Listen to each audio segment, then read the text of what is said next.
Marla, thank you so much for joining us this evening for Conversations and Cocktails. We are thrilled to have you. It's an honor and a pleasure to meet you sort of in person.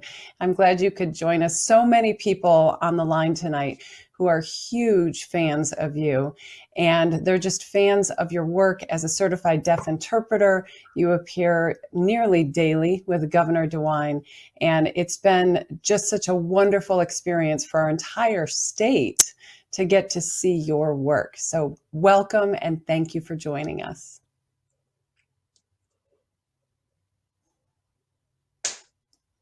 Okay, so thank you. Thank you so much for having me. It's completely my pleasure to be a part of this event. I find the work that I do to be a great honor, and I really value and feel like it's a sacred work. I agree. I agree. Since we are enjoying cocktails this evening, many in our audience have joined us. I'm wondering, so I have my thermal wine glass with my name. What are you drinking? Oh, show me. What is this? Oh my goodness. Margs with Marla. Yes, yes, yes. Perfect. Perfect. Very. I have to get one of those. It's gorgeous. Let's see. And we have the sign for sign language interpreting at the top, and it says it's 2 o'clock somewhere. That's wonderful. I have to get one of these. Wow, that's beautiful. Thank you for sharing. And cheers to you. Do you want to have a little toast? We can do a cheers. Here we go. Cheers.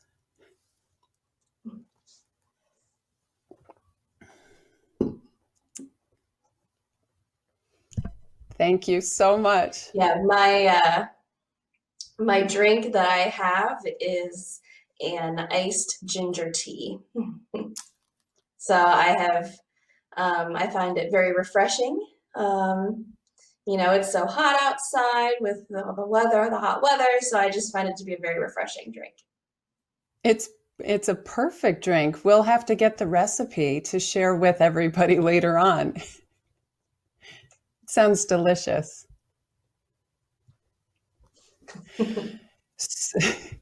All right. I think I've been so enjoying watching you, and I realized that so many viewers seeing you appear every day with Governor DeWine, it's really their first exposure to professional sign language interpreting, and certainly for probably everybody, the first exposure to a certified deaf interpreter.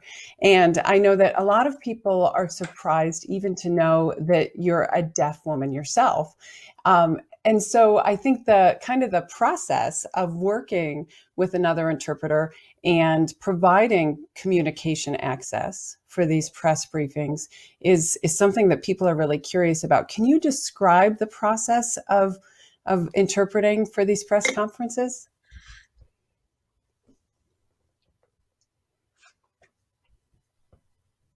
Yeah, yeah, it seems like there's been a lot of confusion on how a deaf person is able to access the information and then also interpret the information to provide it to a larger audience.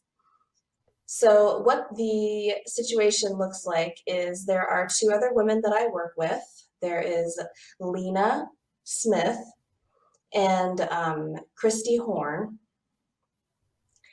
and they are able to hear. And so the three of us work together, and that process then looks like where we have Christy Horn, who is what we call my feeder, which means that she is sitting in a chair in front of me and she is feeding me the information that she hears from the conference. So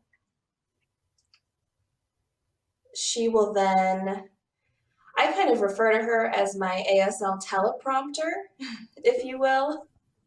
So, typically when you're on camera, you have the teleprompter that gives you the text that you're supposed to be reading. But in my case, I have Christy Horn as my ASL teleprompter. who is giving me the information that needs to be conveyed. Now, the reason there are 3 of us working together instead of just the 2 is that they are, because both of the hearing interpreters, their second language is ASL, they are able to give me the message, and then I'm able to construct it in a more natural way as a certified deaf interpreter. So I'm able to make sure that the message is accessible to people that are deaf disabled or deaf blind or have other disabilities, so that they are able to access that information more easily. So during the process, Christy is feeding me, and at the same time, Lena will be monitoring the message, how Christy and I are working together. She will be providing additional information. Lena actually uses a whiteboard, a smaller whiteboard that she can write on. So maybe if there are a bunch of numbers being discussed or names or things, she can write whiteboard and then show them to me so that I can make sure that I'm incorporating accurate information into my interpretation. So then I, as the interpreter, am having to monitor what Christy is feeding to me and what Lena is writing to me and incorporate that into my interpretation simultaneously. So the pace, as you can imagine, is very fast. And that kind of support and teamwork is very important. I need to make sure that I am having appropriate facial expressions during my interpretation, and they are helping to monitor to make sure the message is accurate. So we do, as a team, typically meet for an hour prior to the press briefings to get the information, if we are lucky enough to get information prior to going live. Sometimes we only get that information about 20 minutes before we start, and then it's time to start interpreting. But we have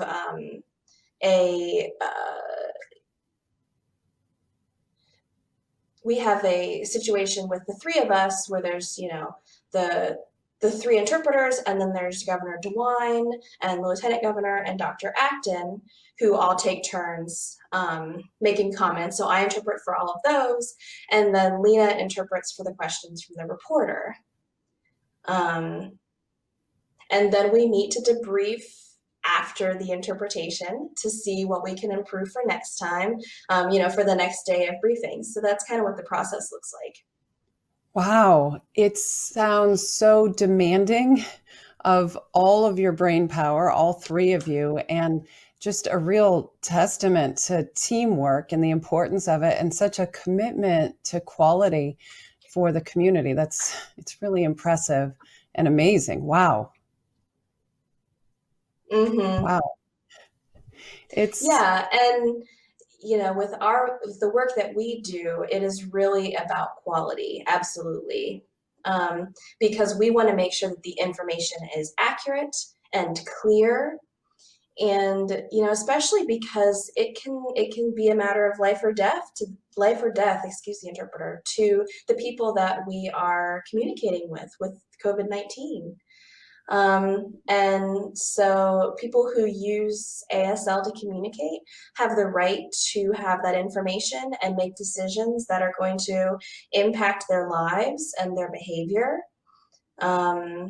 Making sure they're using masks, the importance of social distancing, and how their behaviors can impact others. And so we are very grateful that the governor's office and the people that work there are working closely with us. They're working with OOD, which is a state agency, Opportunities for Ohioans with Disabilities. That state agency partnered with the governor's office. They hired the 3 of us to work for these events, and we are very thankful for them. Deaf Services Center as well, DSC, has been involved. They hired me to contract with for these events. It's a lot going on behind the scenes, and it's something I think that hearing folks take for granted is just getting that information, knowing on how to stay safe, and to have communication access for people who are deaf and hard of hearing is a big change. It's an improvement in giving access to information. And I'm proud of our governor, and I'm happy as an agency funded by OOD that they've taken such an active role during this time.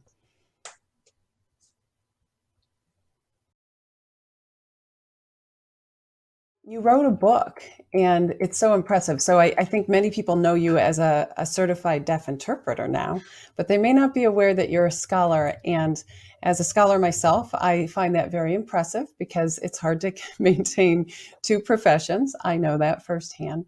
But I was really excited to read your book, Deaf and Hearing Siblings in Conversation, because I think that really zeroing in on what that relationship is, because sibling relationships are what they are. There's challenges there no matter what. But when you have deaf and hearing siblings, there's even more challenges potentially with communication, more explicit challenges. So one thing that I think many of our viewers might not think about is that, we all have had feelings of being isolated, especially recently. But for a deaf child who's part of a hearing family, the sense of isolation can happen inadvertently.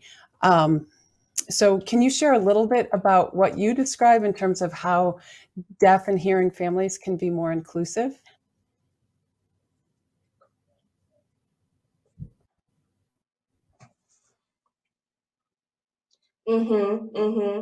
Yeah, really, you know, firstly, I didn't, I didn't write the book alone. I did have a co-author.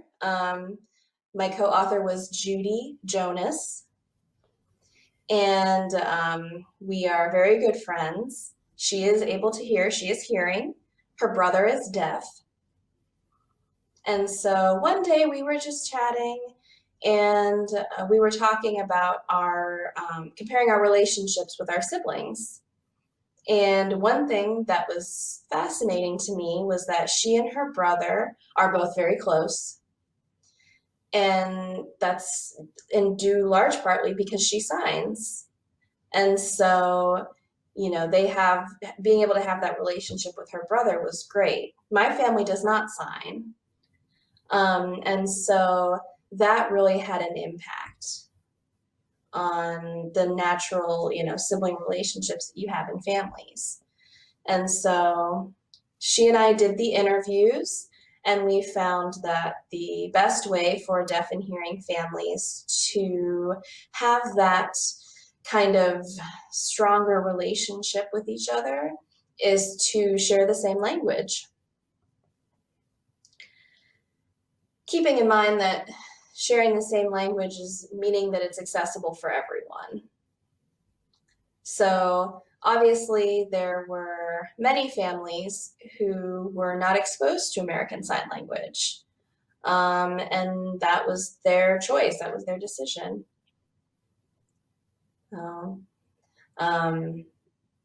Those who made that decision, then, you needed to make sure that they were investing the time and building the relationships with their family members, which was so valuable. So, and I will tell you, when I was very little, my mother, wonderful, my mother she always made sure that I was learning how to spell things correctly. She was the one that taught me how to fingerspell. And so at that time, she thought that, fingerspelling and spelling were they were very important communication tools. Not necessarily just as a language, but being able, she was able to understand back then, even though American Sign Language was not widely recognized and was not widely accepted like it is today, she was able to realize that it was important. And so I am very thankful for her help and for that tool that allowed me to continue to communicate, because if I didn't understand a word, I would spell it, and then I could then talk to my siblings, and we would pass on that tool. I would pass on that tool to them.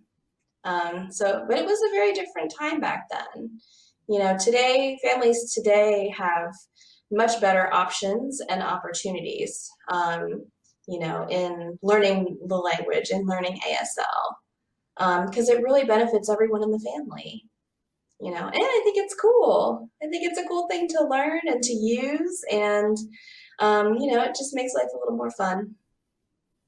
I think it is fun. It's a great language. People love to take it as a class, and I think that it's an important beginning point to learn about deaf culture through language. So it sounds like finger spelling was a wonderful. I think that is helpful for everybody. I just spelling in general, but to use finger spelling as a way of connecting, again, speaks to, meeting your family members where they are. And that could be a different language in a deaf and hearing family. And for many families, there's other challenges for communication. And in any case, the commitment to and respect for the differences is part of what builds a stronger connection. That's wonderful. So these days, things are pretty divided in the world. There's a lot going on, and we're having a conversation in our nation about and around the world about equality and inclusion. And many people don't realize that our deaf community experiences a lack of equality and a lack of inclusion, oppression over many, many years. And much of that, I mean, you can speak much better to it than I can, but unequal access is really one of the primary challenges. So would you mind talking about how access to information is, or the lack thereof, can be a barrier for our deaf community in their connections with their families, or with in the community, or at school, or at work? Would you mind talking a little about that?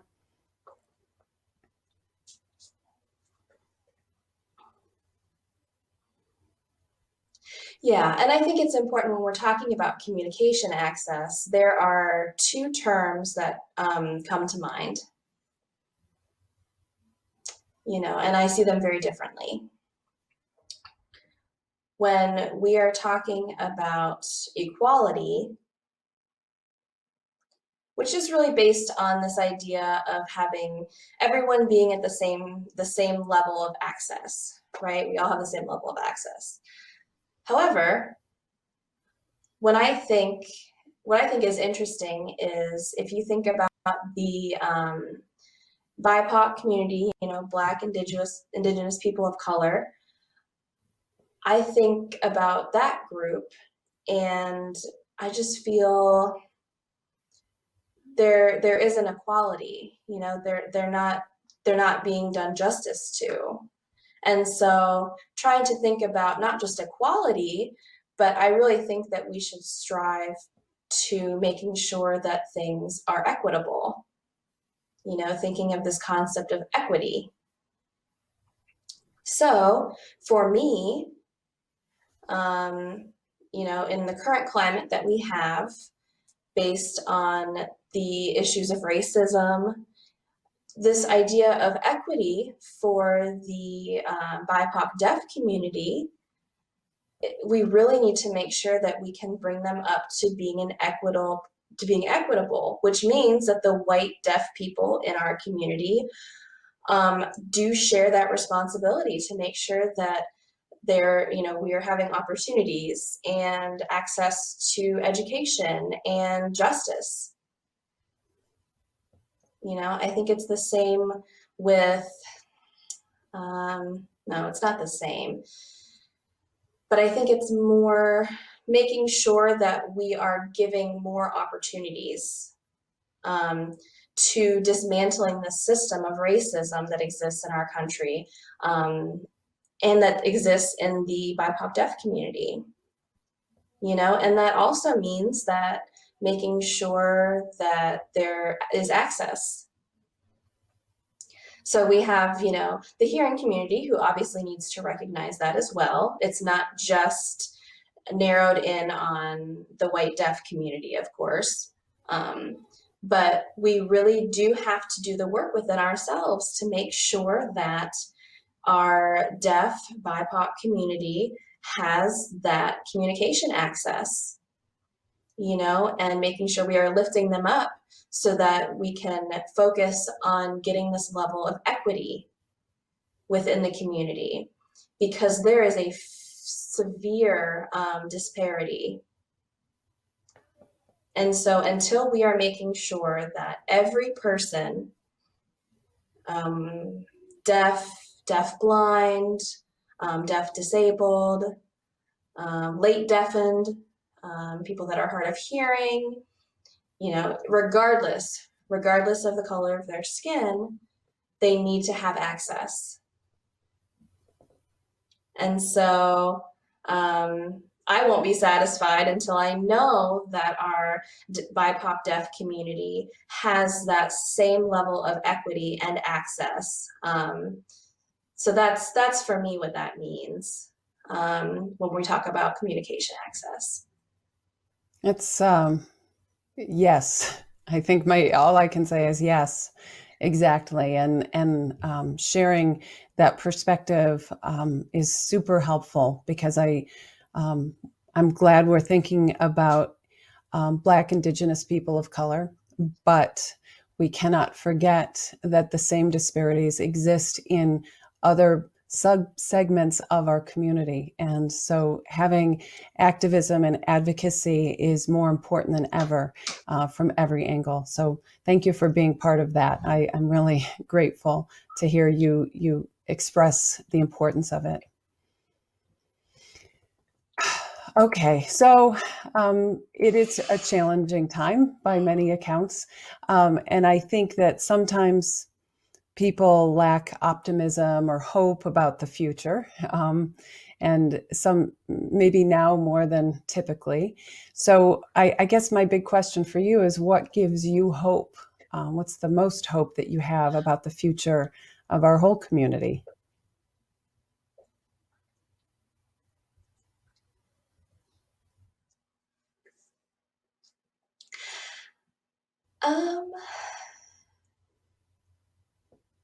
Just like many people, I do have these feelings of disappointment, fear, all of those different things from things that are happening right now. And it's scary, witnessing people that are being killed, witnessing people that are getting injured, these divisions that are happening within the community. All of that is very emotionally draining. And there has to be some kind of light, down at the end of the tunnel that is going to allow us the opportunity to break through. If it's this idea of, if one door closes, then we need to find another door to open. And we're seeing right now, even in the deaf and hard of hearing community, through social media, there are many people that are starting to open up and share their stories, share their experiences. And that has been a beautiful thing to see. We are at the beginning of opening up all of these additional opportunities. And it's been really cool to have this technology, right, that opens up so many doors, raises awareness. People who are feeling hurt are able to share those feelings with a wider audience. People are able to also be called out, and not necessarily in a negative perspective, but just to help open up and have a more in-depth self-reflection and figuring out, who we are as people, what our place is in this society. And so for me, that gives me hope. That we will be able to understand each other better. We will be able to learn new skills. We will be able to learn how to listen without becoming defensive or becoming insecure, or feeling forced to listen. I think it's just important that we take this opportunity to be open-minded and really listen to what people are saying and learn. opening our hearts and opening our minds to these conversations to become more free. And I think that to me, I think that's a good example of hope, hoping that we are guiding the community into this more collaborative approach. I think that the protests have been beautiful. I think they're an opportunity to see people stand up and speak out. And I think that's great. I hope that there's no violence and there's no destruction of property. But that aside, it's just more important that, we are seeing each other, we are looking at it from different perspectives. And I think that is hope. And I think that's already been happening. I agree. I think there's great hope in recognizing that this is a beginning and that more people than ever are saying that, this starts with me, both the problem and the solution, and we are all on the same playing field. We're all equal, and together we can start something that's better than before. So I agree. It's super helpful. You are phenomenal. I can see why you were named a hero. Well, and then additionally, recognizing that, we can do this self-reflection, but that also means that we need to discuss topics that are uncomfortable. And that means that I need to be able to identify what I need to do to change and what I need to do to make changes, both within me as a person and then also external changes. Because, I have always been a work in progress myself. I'm not there yet. As a white deaf woman, I am not there yet, but I do feel confident that I am going through the process to keep making myself better, and that gives me hope for the future. Me too. I feel the same way. And I think it's a good example of why we should all have hope for the future. There's people like you who are giving a clear message of hope. So thank you for sharing that. I think we all are inspired so much. Thank you. Hey, we have some people who have, oh yes, let's do a Cheers. toast to hope. To hope. Cheers, Tink.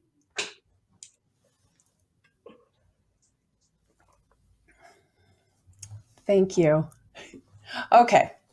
There are people who are very anxious to ask you some questions. We'll take a couple of those. We're running short on time, but let's, okay.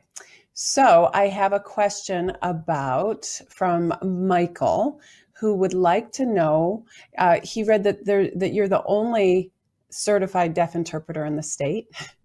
And he'd like to understand why. Why are there not more? And what does it take to become a CDI?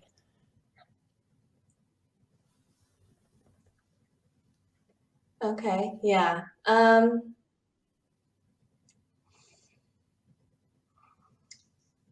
So yes, I have been the only certified deaf interpreter in the state of Ohio, but please know that there are several working deaf interpreters in Ohio that do wonderful work.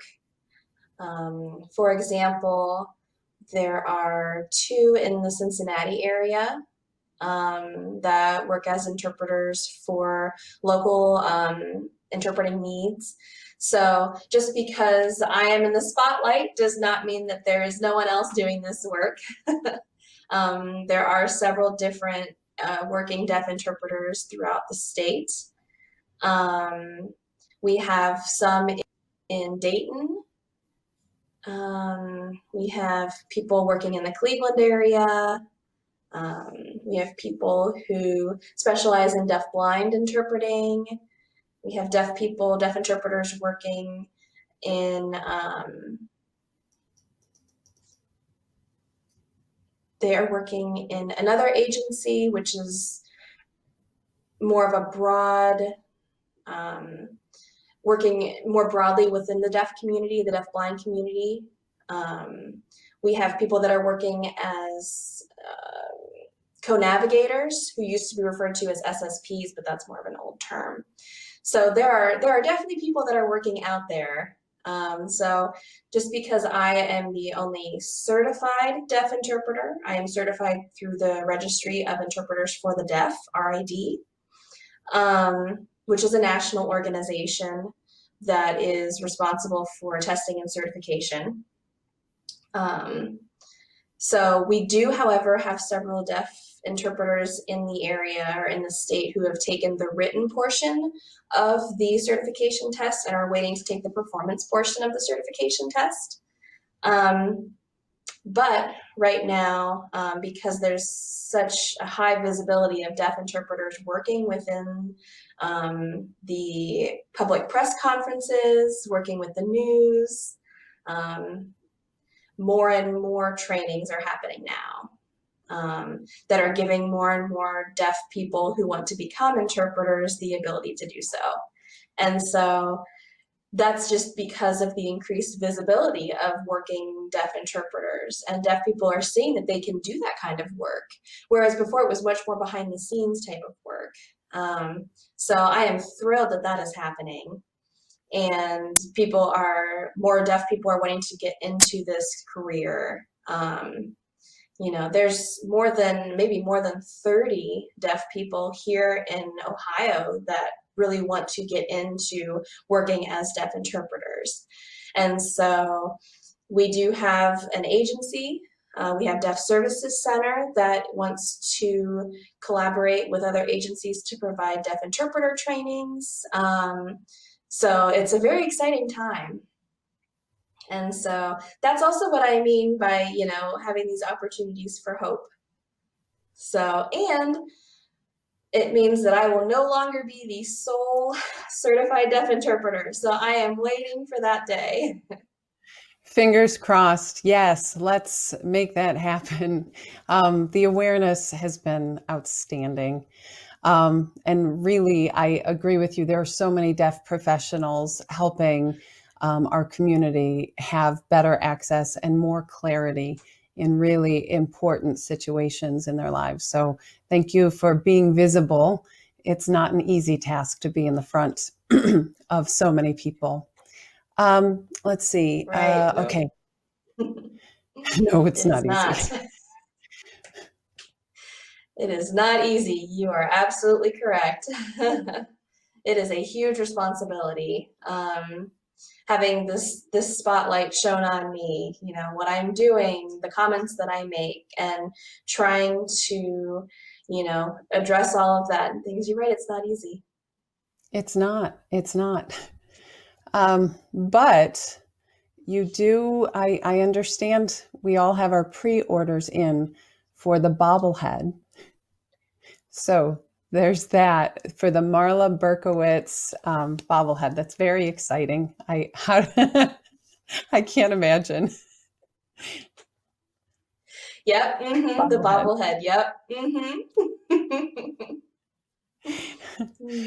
Okay, from Dana, I see we have a question asking, speaking of being in the front and giving messages, Dana would like to know what it's like to work with the governor and with Dr. Amy Acton.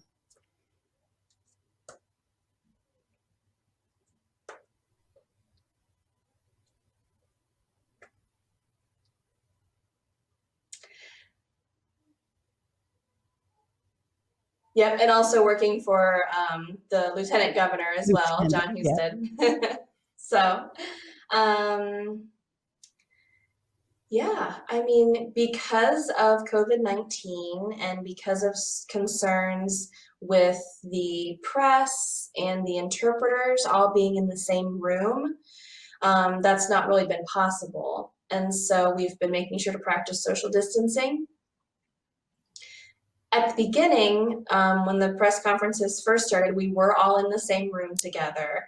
And then as the situation progressed, they have actually moved us, the 3 interpreters, to a separate location, to a separate room. And so really, we don't actually see or interact with the governor or with the lieutenant governor or with Dr. Amy Acton. So we haven't been.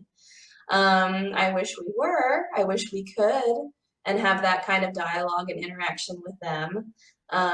But in our room that we are in, we have 2 chairs. We have a standing whiteboard with the numbers of how many people have, been affected by COVID-19, how many deaths and things like that.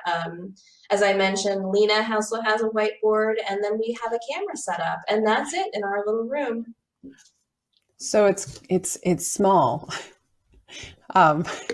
But impressive, and it looks seamless. That's, I think, what Dana's question is about. I think most people think or sense that you're all working together, even though they clearly have separated you in the different spaces. So it's, I think, such a thing to be celebrity fear. Everybody's all excited about the celebrity piece. Okay, Mm-hmm. Well, and go ahead.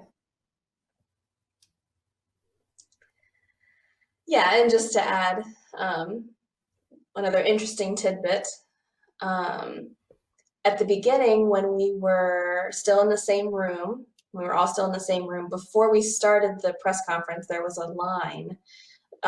There was a line out of the hallway, and there was, the governor was at the front, and then everybody was lined up behind him. And it was an exciting moment for the 3 of us as interpreters, because he was right there. We would see the governor, we would see Dr. Amy Atkin, we would see the lieutenant governor, and, getting to see who they were, how tall they were, all these different things, because we were so close and we were able to interact with them. So I do miss that part of those interactions now that we're social distancing in a separate room. So I do miss that. Well, I'm glad everybody is safe. That's most important.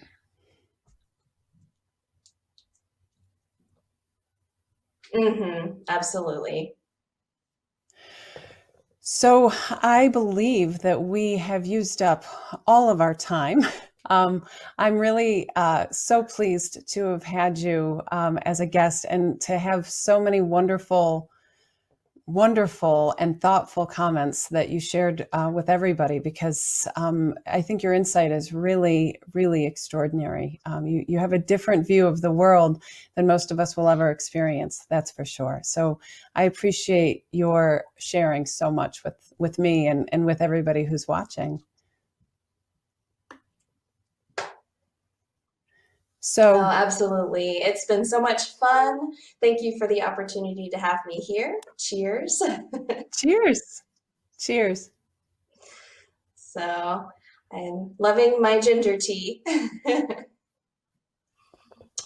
And then, thank you again for the opportunity to chat with you. I think the idea of this Conversations and Cocktails is really cool. I am honored to have been a part of it. Well, you'll have to come back. We'll have to do a part 2 someday. Marla Berkowitz, thank you for your leadership on so many levels for our state, but thank you most of all for sharing a cocktail and a conversation. Have a great night.